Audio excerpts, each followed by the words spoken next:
ni ikibazo benshi mu banyarwanda bataboneraga igisubizo mu 1994. Kubona abasirikare barenga 5,000 bari boherejwe na Loni mu Rwanda bizengurukaho mu gihugu nk'imburamukoro barebera kugeza abatutsi barenga 1,000,000 bishwe.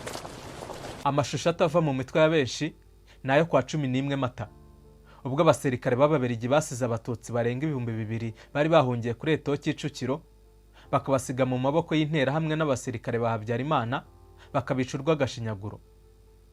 Burya nabo ntibari bo, bakoraga ibyo batumwe n'ibihugu bavamo, bakagendera ku mabwiriza bahawe n'ababohereje. Guhagarika jenoside ntibyari mu byari byabazinduye.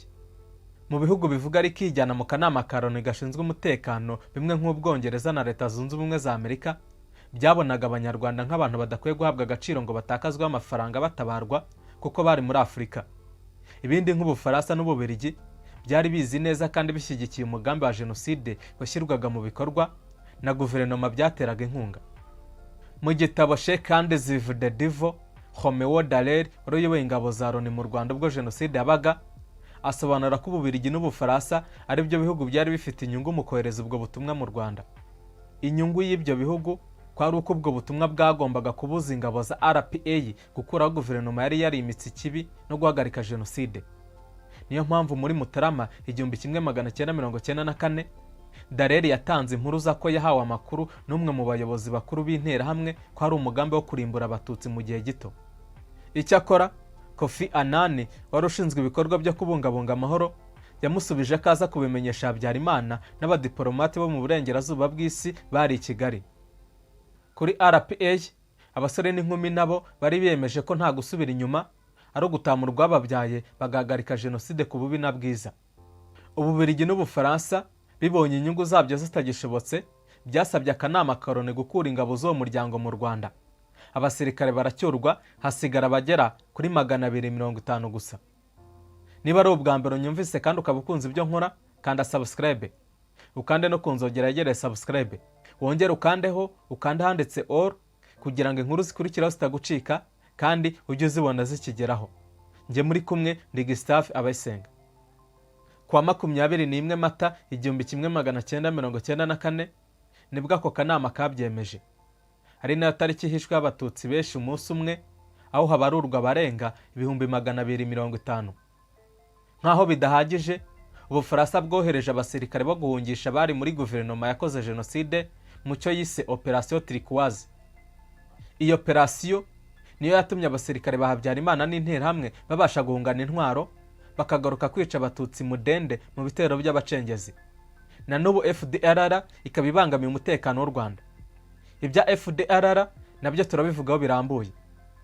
Agahinda k'abanyarwanda kongerewe no kubona izo ngabo za Loni zarananiwe kurinda bahigwaga ngo zibakiza abicanyi, ahubwo zigakoresha imbunda zirasimbwa zari zabaye nyinshi zirya imirambo y'abatutsi yari yuzuye mu mihanda. Mu byatumye abatutsi barenga 1,000,000 bicwa mu minsi 100 gusa, harimo no kuba radiyo Rutwitsi ya RTLM yarashishikarizaga abahutu kwica, ibumvisha ko abatutsi ari abanzi babo n'igihugu ndetse ko atari abantu bakwiye kubaho. Dallaire yamenyesheje Loni uko RTLM iri kwenyegeza jenoside kubera imvugo z'urwango rwiza, asaba ko ibihugu nka Amerika bifite ububasha byakwinjirira ikoranabuhanga ryayo bikayihagarika ntikomeze kumvikana, cyangwa se ibyitwa jamming. Amerika yavuze ko amafaranga bisaba ari menshi. Mu kiganiro Perezida Paul Kagame aheruka kugirana n'umunyamakuru Mario Naofo, yavuze ko ikiguzi cya jamming kuri RTLM cyari 250 by'amadolari ya Amerika. Ayo niyo mafaranga Amerika yasanze ari menshi ugereranyije n'ubuzima bw'abatutsi barenga 1,000,000 bishwe. Amahanga yatereranya abatutsi bicwaga hagamijwe ko bashiraho ariko ntibashize. Aho gufasha ingabo za RPA guhagarika jenoside, ibihugu by'ibihangange byarwanye no kuzimangatanya ibimenyetso by'inkunga byahaga Habyarimana mu gushyira mu bikorwa jenoside, ngo uruhare rwabyo muri yo rutazagaragara. Byabaye iby'ubusa kuko rwaragaragaye, ibyinshi muri byo bisaba imbabazi za nyirarureshwa kuko bikomeje gushyigikira imvugo zihakana n'izipfobya jenoside yakorewe abatutsi. Navuze ko FDLR nk'umutwe ugizwe na bamwe mu bahekuye u Rwanda nawe nyigarukaho. Umujyanama wa Leta Zunze Ubumwe za Amerika mu bijyanye n'ubufatanye na Afurika, Masad Boulos, yagaragaje ko umutwe w'iterabwoba wa FDLR ari ikibazo gikomeye gikwiye gukemurirwa mu biganiro bihuza u Rwanda na Repubulika ya Demokarasi ya Kongo. Mu kiganiro n'abanyamakuru ku ruzinduko aherutse kugirira mu bihugu by'akarere, Bulos kwa 17 Mata 2025 yatangaje ko na Perezida Paul Kagame baganiriye ku mugambi FDLR ifite wo guhungabanya umutekano w'u Rwanda. FDLR ni umutwe washinzwe n'abagize uruhare muri jenoside yakorewe abatutsi muri Mata 1994 ukomereza ubugizi bwa nabi mu burasirazuba bwa RDC. Ubu ikorana n'ingabo za RDC ndetse ni nazo ziha ibikoresho, amafaranga n'imyitozo ya gisirikare. Leta y'u Rwanda yasobanuye ko FDLR yagabye muri iki gihugu ibitero bigera kuri 20 kuva muri 2018, ishyira ku mupaka ingamba z'ubwirinzi mu rwego rwo gukumira ibindi byashoboraga gukurikiraho. Izi ngamba kandi zagiyeho nyuma y'aho Perezida Felix Tshisekedi wa RDC atangaje mu mpera za 2023 kazafasha abanyarwanda gukura ubutegetsi bw'u Rwanda, akanateguza kazasaba inteko ishinga amategeko uburenganzira bwo kurushozaho intambara. Bulos yatangaje ko mu kiganiro kizageranya na Perezida Kagame yashimiye u Rwanda ubushake rufite bwo gutanga umusanzu wafasha uburasirazuba bwa RDC n'akarere muri rusange kubona amahoro. Ati rwose twaganire kuri FDLR n'ibibazo ishobora guteza. Iki ni igice gikomeye cy'amasezerano y'amahoro. Ni ikintu cy'ingenzi ku ruhande rw'u Rwanda kandi ni igice cy'ingenzi kuri gahunda y'amahoro. Mu biganiro bya Rwanda byahurije u Rwanda na RDC Rwanda muri Angola, impande zombi n'umuhuza mu mwaka ushize zemeranyije ko umutwe wa FDLR ugomba gusenywa hifashishijwe imbaraga za gisirikare. Abarwanyi bawo bazifuza gutaha bagataha. Bulos yagaragaje ko Amerika ishyigikiye umwanzuro kandi kizakomeza gukorana n'impande bireba kugira ngo FDLR isenywe. Yashimangiye ko igihugu cyabo gishyigikiye ubusugire bw'u Rwanda na RDC. Ati nk'uko nabivugiye mu kiganiro nagiranye n'abanyamakuru i Kigali, icyo dushaka ni uko ubwigenge n'ubusugire bw'ubutaka bwa buri gihugu kivugwa, si igihugu kimwe gusa, bwubahirizwa. Yarakomeje ati buri wese akwiye kumva amerewe neza hashingiye kuri ayo mahame kandi ntakwiye guhungabanywa n'ibyo bibazo cyangwa se ibyo mu gihe kizaza. Ubwo Bulos yari mu Rwanda, yasuye ikigo cya Mutobo cyakira abahoze mu mitwe yitwaje intwaro. Yahuye n'abahoze muri FDLR baherutse kuva mu burasirazuba bwa RDC, bamuha ubuhamya bw'ubuzima babagamo. Mu barwanyi baganiriye na Bulos harimo Majoro Ndayambaje Gilbert watashye mu Rwanda tariki ya 1 Werurwe 2025.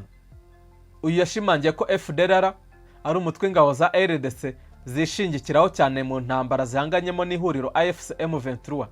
Ni mu gihe ambasaderi wungirije w'u Rwanda mu muryango w'abibumbye Robert Kayinamura yagaragaje ko nubwo hatowe imyanzuro myinshi isaba ko umutwe w'iterabwoba wa FDLR usenywa, umuryango mpuzamahanga wakomeje kuwujenjekera. Imbere y'akanama ka Loni gashinzwe umutekano kwa 16 Mata 2025, Kayinamura yibukije ibihugu bikagize ko kuva muri 2003 hamaze gutorwa imyanzuro irenga 20 isaba ko uyu mutwe ukorera mu burasirazuba bwa Repubulika ya Demokarasi ya Kongo usenywa. Yibukije ibihugu bigize aka kanama kandi ko muri 2013 hatowe umwanzuro wemeza ko habaho ubufatanye bwa Loni, umuryango wa Afurika yunze ubumwe n'akarere ka Afurika y'ibiyaga bigari mu kugarura amahoro muri RDC no mu karere. Ingingo nyamukuru y'uyu mwanzuro yari ugusenya FDLR, kwakira abarwanyi bayo bemeye kurambika intwaro nabo mu miryango yabo ndetse no kubacyura mu Rwanda. Hari ibitero byagabwe kuri FDLR, abarwanyi bayo bakirwa mu nkambi zitandukanye zirimo Kanyabayonga, Nyamirama, Walungu na Kisangani, bamwe muri bo baracyurwa. Gusa ingabo za RDC zageze aho zirabihagarika. Kayinamura yasobanuye ko uyu mwanzuro washoboraga gufasha RDC n'akarere k'ibiyaga bigari kubona amahoro arambye kuko wakemuraga impamvu muzi z'umutekano muke kandi wubakiye ku cyizere cyari hagati y'ibihugu byo mu karere. Yagaragaje ko nyuma y'imyaka 12 hatowe uyu mwanzuro, hatewe intambwe nke mu bikorwa byo gusenya imitwe nka FDLR no gusubiza mu buzima busanzwe abarwanyi bayo, kandi ko n'ubu igihungabanya umutekano w'akarere. Yarageze ati uyu munsi FDLR ikomeje kwinjiza abarwanyi bashya, gutoza no gukora ubugizi bwa nabi burimo ihohoterwa rishingiye ku gitsina, kurimbura ubwoko no kwica ku bwinshi. Ubu yateye intambwe yinjizwa muri FRDC imbere y'amaso yanyu. Ntibikiri ibanga, ahubwo bishingiye kuri raporo zamuritswe. Kayinamura yagaragaje ko ihuriro ry'ingabo za RDC, FRDC na FDLR ribangamiye umutekano w'akarere n'ishyirwa mu bikorwa ry'umwanzuro wo gusenya imitwe yitwaje intwaro, asobanura ko nta gihugu na kimwe cyakwemera guhungabanywa n'ikibazo nk'iki. Ati nta gihugu u Rwanda rurimo cyakwemera ikibazo giterwa n'iyi mitwe. Wishingiro FDLR niyo byaba mu buryo buziguye byenyegeza amakimbirane kandi birushaho guhungabanya akarere. Yasabye ko hakorwa ubugenzuzi ku byagezweho nyuma y'imyaka 12 umwanzuro wo gusenya imitwe yitwaje intwaro utowe, ashimangira ko u Rwanda rugifite ubushake bwo kuwubahiriza, cyane ko rwizera ko ku bufatanye n'ibihugu by'akarere byashobora kugera ku mahoro arambye. Uyu mudiplomate yashimangiye ko kugira ngo amahoro aboneke mu karere, FDLR n'imitwe yishamikiyeho bikwiye gusenywa, kandi ko akanama ka Loni gashinzwe umutekano gakwiye gukurikirana uko iki gikorwa kigenda hatabayemo gutoranya. Yasabye ko abafasha FDLR ndetse n'abakorana na FDLR bahanwa, imvugo zibiba urwango ndetse n'ivanguramoko bikomeje kuganza muri RDC bikamaganwa n'aka kanama, imyanzuro y'amahoro yafashwe n'imiryango y'akarere igashyigikirwa. Kayinamura yagaragaje kandi ko RDC idakwiye gukomeza gushinja ibihugu uruhare mu mutekano muke wugarije uburasirazuba bwayo, ahubwo ko ikwiye kwikemurira iki kibazo kuko ari icyayo. Nansoreje inkuru, kanda like, ukande share usangiza abandi aya mateka, ndetse wisanzure muri comment uduhe ibitekerezo cyangwa se inyunganizi. Subscribe yo, nizere ko wayikanze kera. Njye mwari kumwe na Gustave Abayisenga.